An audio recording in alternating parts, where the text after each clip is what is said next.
આજે હું અહીંયા જાંબુન શોર્ટ્સ બનાવવાની છું. એના માટે મેં 250 ગ્રામ જાંબુન લીધા છે. એને ધોઈને રાખ્યા છે. હવે એને ઠળિયા અને પલ્પ કાઢીને રેડી કરી દઈશું. જાંબુનમાંથી મેં પલ્પ કાઢીને અલગ કરી દીધા છે. જ્યારે માર્કેટમાં જાંબુન લેવા જાઓ છો ત્યારે પહેલાં ચેક કરવાનું જાંબુન કેટલા ખાટા છે અને કેટલા ગળ્યા છે. એક મિક્સર જાર લીધું છે. આ જે પલ્પ છે એ અંદર એડ કરી દઈશું. જાંબુન લીધા છે ગળ્યા છે તો હું આની અંદર 2 ચમચી જેટલી ખાંડ એડ કરીશ. 1 ચમચી જેટલો બ્લેક સોલ્ટ.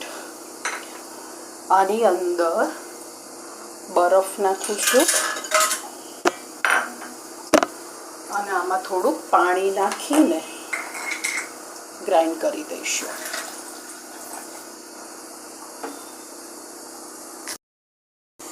મેં ક્રશ કરીને રાખ્યું છે. એનો કલર તો જો કેટલો સરસ આવ્યો છે, કેટલો થીક અને કેવો સરસ છે. આવો થીક જ રાખવાનો.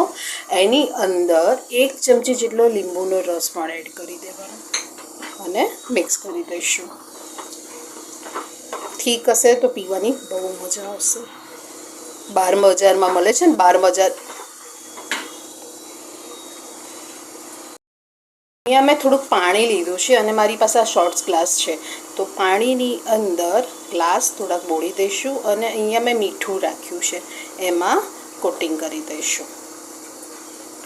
મેં મીઠું નહોતું એડ કર્યું. આ રીતે કોટિંગ કરી દેવાનું. આ ગ્લાસમાં હવે હું ફિલ કરી દઈશ. વાહ, કેવો સરસ થયો છે.